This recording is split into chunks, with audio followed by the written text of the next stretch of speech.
बिस्मिल्लाहिर्रहमानिर्रहीम। अस्सलाम वालेकुम नाज़रीन, उम्मीद है आप सब लोग खैर खैरियत से होंगे। बड़ी तेज़ी के साथ आलमी मंजरनामे के ऊपर तब्दीलियाँ वकूफ़ पज़ीर हो रही हैं। एक तरफ हम ये देख रहे हैं कि ट्रंप ने मुस्लिम लीडर्स के साथ मुलाकात की और 5 नकाती एजेंडा उनको दिया है। वो क्या है? बड़ा ही अहम एजेंडा है कि गज़ा के अंदर अमन किस तरह लाया जाएगा। इस हवाले से पाकिस्तान का एक अहम किरदार है, उस पर बात करेंगे। उसके साथ ही ईरानी सुप्रीम लीडर ने भी एक धुएंधार बयान जारी कर दिया है और अमेरिका के साथ मुज़ाकरात करने से इनकार कर दिया और साथ में ही यूरेनियम इनरिचमेंट का भी प्लान जारी रखने का ऐलान किया है। इसका खित्ते के ऊपर क्या असरात हो सकते हैं। और अक़वाम मुत्तहिदा के करीब एक ऐसा नेटवर्क पकड़ा गया है जिसने सिमों को हैक करना था। 300 सिमों के सर्वर और 1 लाख सिम वहाँ पे बरामद हुई है। और इसका मकसद क्या था और क्या इसके पीछे कोई मुल्क है? वो कौन सा मुल्क है, इसके बारे में भी आपको अभी थोड़ी देर में पता चलने वाला है। और ग्लोबल स्मूथ फ्लोटिला, वो कश्तियों का काफिला जो कि गज़ा में मुसलमानों के लिए इमदाद लेकर जा रहा है, उस पर इसराइल ने ड्रोन हमला किया है। इसके पीछे क्या हकीकत है, इस पर भी बात करेंगे और आपको बताएंगे कि इस वक्त इसराइल के अंदर कितने खौफनाक रोबोट वहाँ पे तबाही फैला रहे हैं और पाकिस्तान के अंदर अरबों डॉलर की इंपोर्ट्स और एक्सपोर्ट के मामलात को डील करने की कोशिश की जा रही है। और बड़ी खुशखबरियाँ इस हवाले से। सबसे पहले आपको बता दूं कि नेतन्याहू अपने आप को सुपर स्मार्टा समझ बैठा है, लेकिन तारीख गवाह है कि दुनिया की सबसे ताकतवर फौज भी अंदरूनी इख्तलाफात का शिकार होकर तबाह हो गई। हाँ पे हम देखते हैं कि स्पार्टा का जो जवाल था उनके गुलामों की बगावत थी, लेकिन यहाँ पे हम देख रहे हैं कि इसराइल का जवाल फ़लस्तीनियों की मुज़ाहिमत और उनकी सब्र की वजह से शुरू हो चुका है। और बड़ी बातें की जा रही हैं इस हवाले से कि नेतन्याहू अपने आप को सुपर स्पार्टा समझते हैं और दुनिया उसका मवाजना कर रही है। देखें, जो स्पार्टन्स थे, हम मूवी देख चुके हैं 300। अब इसके अंदर यह था कि कुछ लोग मिल के लाखों की फौज का मुकाबला करते हैं। वहाँ पर तो जाहिर सी बात है बहादुरी और शुजात की एक अलग मिसाल कायम की गई, लेकिन हकीकत बिल्कुल उसके बरक्स थी। जो स्पार्टन्स थे वहां पे वो हुक्मरान तबका था, सियासत और फौज के अंदर वही लोग जाते थे। उनकी ट्रेनिंग बहुत सख्त थी, 7 साल की उम्र में ट्रेनिंग शुरू कर दी जाती थी। लेकिन हम यहां पे देख रहे हैं कि उनका एक तबकाती निज़ाम था। सबसे पहले स्पार्टियाई थे, उसके बाद पेरिकोटी थे।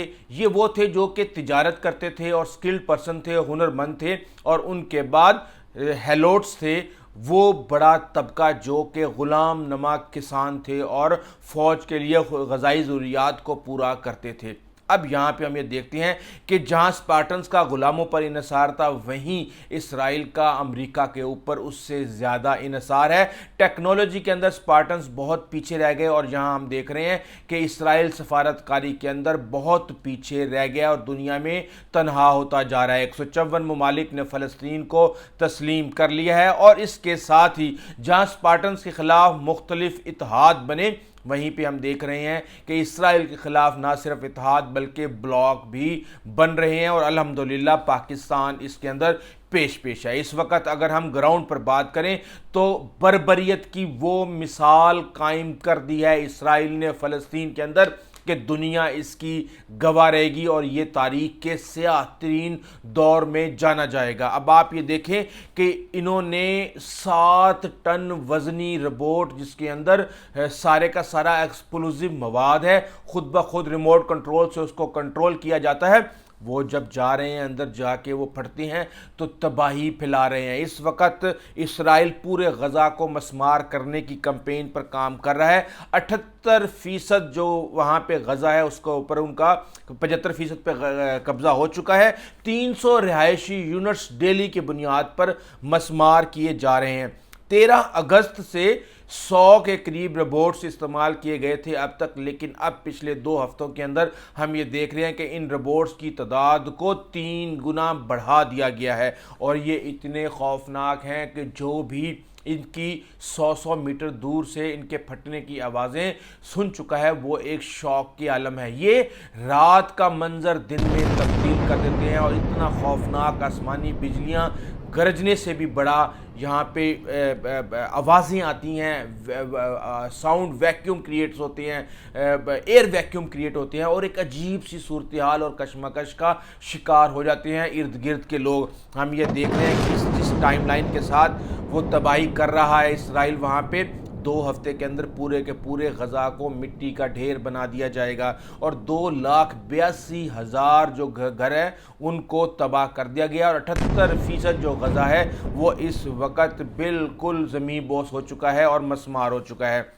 यहाँ पे हम ये देख रहे हैं कि ट्रंप ने अपनी जंग बंदी का जो प्लान दिया है, अब अल्हम्दुलिल्लाह वहाँ पे मुलाकात हुई और पाकिस्तान के वज़ीर आज़म ने ना सिर्फ ट्रंप से बड़ी अच्छी मुलाकात की बल्कि जो आलमी लीडर हैं उनकी भी तवज्जो का मरकज़ पाकिस्तान के प्राइम मिनिस्टर शहबाज शरीफ नज़र आए। ज़ाहिर सी बात है ये एक शख्स का कमाल नहीं है, ये एक पूरी कौम और एक मुल्क की ताकत का कमाल है कि तमाम मुस्लिम और अरब दुनिया पाकिस्तान को अपनी सिक्योरिटी गारंटर के तौर पे देख रहे हैं और तवज्जो दे रहे हैं और पाकिस्तान की बात को सुन रहे हैं। ऐसे में ट्रंप का जो प्लान आ रहा है वो ये कहते हैं कि जनाब आप तमाम जो हॉस्टेजेस हैं, यरगमाली हैं हमास के कब्ज़े में, उनको रिहा कर दिया जाए, चाहे वो ज़िंदा हैं या मर चुके हैं। इसके साथ ही दूसरे नंबर पर वो ये कहते हैं कि फेज्ड इसराइली विड्रावल होगी गज़ा से और इनको मुख्तलिफ, इससे पहले भी आपको पता है कि जंगबंदी का मुआहदा हो चुका है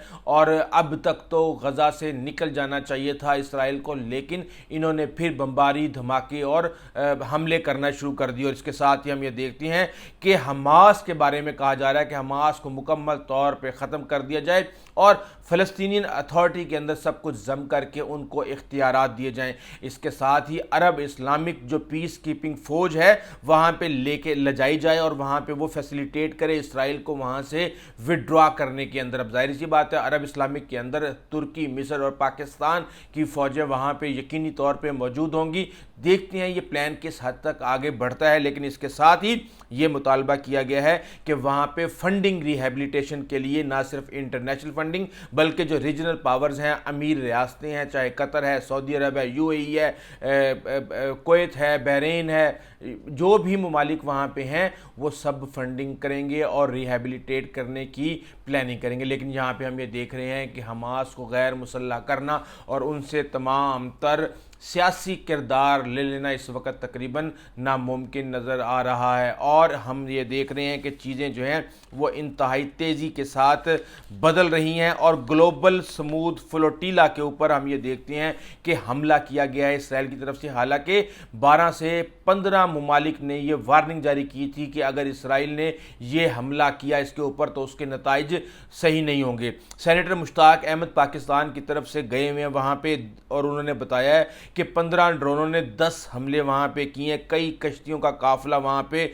मौजूद है यूनान के साहिल पे और ये इंटरनेशनल वाटर के ऊपर हमला किया गया और ये कश्तियाँ चाहती हैं कि ये जो इमदादी सामान लेके जा रहे हैं ये वहाँ पे गज़ा के गरीब लोगों को जो कि इस वक्त फाका कशी के ऊपर मजबूर हैं उनको ये दे दिया जाए। और दूसरी तरफ हम ये देख रहे हैं कि अक़वाम मुत्तहिदा दुनिया की सुपर पावर अमेरिका के अंदर वाक़या ये हेडक्वार्टर के करीब मवासलाती निज़ाम को हाईजैक और मुअत्तल करने के लिए कोशिश की गई है। अब हुआ क्या है कि तकरीबन वहाँ पे 100 ममालिक के वफूद और सरबराहान मौजूद हैं, लेकिन वहाँ से 3 से 5 जगहों से 300 सिम सर्वर और 1 लाख सिम बरामद हुई है। वहाँ से हीरोइन, हथियार और कुछ इस तरह की चीज़ें भी मुख्तलिफ जगहों से बरामद की गई हैं और न्यूयॉर्क, जर्सी और कनेक्टिकट के साथ भी वहाँ पे चीज़ें वहाँ बरामद हुई हैं और देखा ये जा रहा है कि अमेरिका की पूरी आबादी को इस नेटवर्क के थ्रू 12 मिनट में बरकी मवासलाती मैसेज जो हैं वो पहुँचाए जा सकते हैं और ये टेलीकॉम के ऊपर हमलों के लिए यहाँ पे प्लांट किया गया था। हमने देखा कि यूएन की जो तकरीरें हैं, कई तकरीरों के दौरान माइक बंद हो गए, टेलीप्रॉम्प्टर जो है वो प्रॉब्लम करना शुरू हो गया, ट्रंप का लाइट जाना शुरू हो गई, अजीब व गरीब सी सूरत हाल वहाँ पे थी। तो अब ये फ़ोन टावर गैर फ़ाल करने न्यूयॉर्क शहर में فون نیٹ ورک بند کرنے کی یہ صلاحیت رکھتا تھا، اور اس کے بارے میں جو انٹیلیجنس کے لوگ ہیں امریکہ کے وہ یہ کہہ رہے ہیں کہ جناب یہ منظم اور اچھی طرح سے مالی آنت یعنی کہ فنڈنگ سے چلنے والا منصوبہ ہے، اور اس کے اندر ریاستی عناصر شامل ہیں۔ اب مجھے آپ کو یہ بتانے کی ضرورت نہیں کہ فون ہیکنگ کے حوالے سے کون سا ملک اس وقت برتری رکھتا ہے، اور اس وقت جو یو این جی اے کا ایجنڈا ہے فلسطین کے حوالے سے وہ کس ملک کو بہت زیادہ پریشانی کا لاحق کیے ہوئے ہے، اور کون یہ چاہتا ہے کہ وہاں پہ اس وقت تتر بیتر کر کے لوگوں کی اٹینشن کو ڈائیورٹ کر لیا جائے۔ مجھے اس کے بارے میں مزید آپ کو بتانے کی ضرورت نہیں، مجھے پتہ ہے آپ بہت ذہین ہیں اور آپ وہاں تک پہنچ چکے ہیں۔ اس کے ساتھ ہی ہم یہ دیکھ رہے ہیں کہ آیت اللہ خامنہئی نے اپنا پیغام دے دیا ہے، اور انہوں نے کہا ہے کہ جناب امریکہ کے ساتھ مذاکرات کا کوئی فائدہ نہیں ہے۔ کیونکہ یہ مذاکرات جب بھی کریں گے تو یہ ایران کو یورینیم انریچمنٹ اور نیوکلیر پروگرام بند کرنے کے حوالے سے کہیں گے، لیکن اسی دوران یہ وہاں پہ حملے بھی کریں گے، سازشیں بھی کریں گے، دھمکیاں بھی دیں گے، تو ان کے ساتھ کسی بھی قسم کے مذاکرات مکمل طور پہ خسارہ ہی خسارہ ہیں۔